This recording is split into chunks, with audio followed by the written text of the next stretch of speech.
Hi dears, ഞാൻ Sangeetha. Small habits that make a big impact. എന്താണ് അതുകൊണ്ട് ഉദ്ദേശിക്കുന്നത്?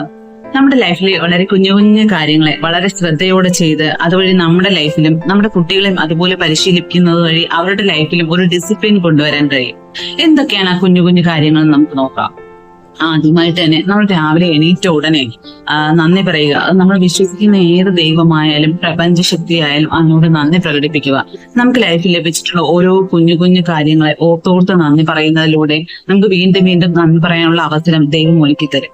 രണ്ടാമതായി, നമ്മൾ കിടന്ന ബെഡൊക്കെ നന്നായി വിരിച്ചിട്ട് ഷീറ്റൊക്കെ നന്നായി മടക്കി വെക്കാൻ അവരെ ശീലിപ്പിക്കാം.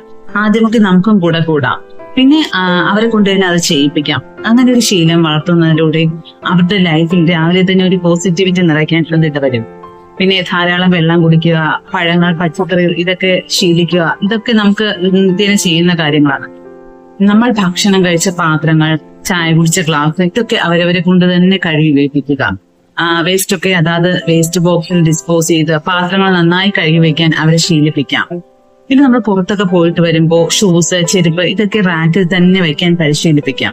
ന്യൂസ് പേപ്പർ, ബുക്സ് ഇതൊക്കെ എങ്ങനെ വാരി വലിച്ചിടാതെ അടുക്കി വെക്കാൻ അവരെ പരിശീലിപ്പിക്കാം. ചെറിയ ചെറിയ ക്ലീനിങ് ജോലികളൊക്കെ കുട്ടികളെ കൊണ്ട് നമുക്ക് ചെയ്യിപ്പിക്കാം. അവരുടെ ഡ്രസ്സൊക്കെ അവരെ കൊണ്ട് തന്നെ മടക്കി വയ്പ്പിക്കാം. ആദ്യത്തെ ചിലപ്പോൾ നന്നായി വരില്ല, പിന്നെ അതവർ ചെയ്തു വരുന്നതിലൂടെ അവർ നന്നായിട്ട് തന്നെ അത് ചെയ്യും. വായനാശീലം വളർത്തിയെടുക്കാൻ പരിശീലിപ്പിക്കാം. മൊബൈൽ ഫോണോ ടാബോ നോക്കിയല്ല, പുസ്തകങ്ങൾ വായിച്ച് തന്നെ കുട്ടികൾ വായനാശീലം വളർത്തിയെടുക്കാൻ നമ്മൾ പരിശീലിപ്പിക്കേണ്ടതാണ്. അതുപോലെ തന്നെ നമ്മൾ ഫുഡൊക്കെ കഴിച്ചിട്ട് സ്നാക്സ്, ജ്യൂസ് ഒക്കെ കുടിച്ചിട്ട് അതിന്റെ പ്ലാസ്റ്റിക് ബോട്ടിൽസും പ്ലാസ്റ്റിക് കവറും വേസ്റ്റ് ബോക്സിൽ തന്നെ ഡിസ്പോസ് ചെയ്യാൻ അവരെ പരിശീലിപ്പിക്കേണ്ടതാണ്.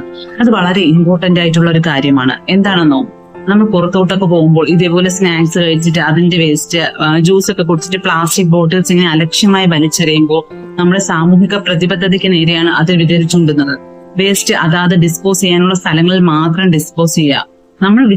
ഒരാൾ വിചാരിച്ചാൽ ഇതൊക്കെ മാറുമെന്നല്ല ഞാൻ വിശ്വസിക്കുന്നത്. പക്ഷെ നമ്മൾ ഓരോരുത്തരും തീരുമാനിക്കുകയാണ് നമ്മുടെ ചുറ്റുപാടുകളെയും പ്രകൃതിയെയും മലിനമാക്കില്ലെന്ന്. അത് സമൂഹത്തിൽ ഒരു വലിയ ഇമ്പാക്ട് ഉണ്ടാക്കും. ഒരു 3 വർഷം മുമ്പേ നമ്മൾ പൊന്മുടിയിൽ പോയപ്പോൾ അവിടെ ഈ പ്ലാസ്റ്റിക് ബോട്ടിൽസ്, ഫുഡ് വേസ്റ്റ്, ചോക്ലേറ്റിന്റെ റാപ്പേഴ്സ്, പാൻ മസാലയുടെ കവർ ഇതൊക്കെ ഇങ്ങനെ നിറഞ്ഞു കിടക്കുന്നുണ്ട്. അത് കാണുമ്പോൾ മനസ്സിന് വല്ലാത്ത വിഷമം തോന്നും. നമ്മൾ ഇങ്ങനെയുള്ള പ്രകൃതിയുമായി അടുത്തിണങ്ങി കിടക്കുന്ന സ്ഥലങ്ങളിൽ പോകുന്നത്, ബീച്ചുകളിൽ പോകുന്നത് ഒക്കെ എന്തിനാണ്? നമുക്കൊരു മനസ്സമാധാനം ലഭിക്കാനല്ലേ. അവിടെ ഈ ചവറ് കുഞ്ഞുങ്ങളാണ് നമ്മൾ കാണുന്നതെങ്കിലോ നമ്മൾ അടുത്ത തലമുറയ്ക്ക് ഈ ചവറ് കൂമ്പാരങ്ങളാണോ ഒരുക്കി വെച്ചിരിക്കുന്നത്? എല്ലാവരും അങ്ങനെയാണെന്നല്ല, പക്ഷെ കുറച്ചു പേർ കാണിക്കുന്ന അശ്രദ്ധ കാരണം അത് എല്ലാവരെയുമാണ് അഫക്ട് ചെയ്യുന്നത്. ഇതൊക്കെ എല്ലാവർക്കും അറിയാവുന്ന കാര്യങ്ങൾ തന്നെയാണ് അല്ലെ. പക്ഷെ എത്ര പേരാണ് നമ്മൾ ജീവിതത്തിൽ ഇത് അപ്ലൈ ചെയ്യുന്നത്?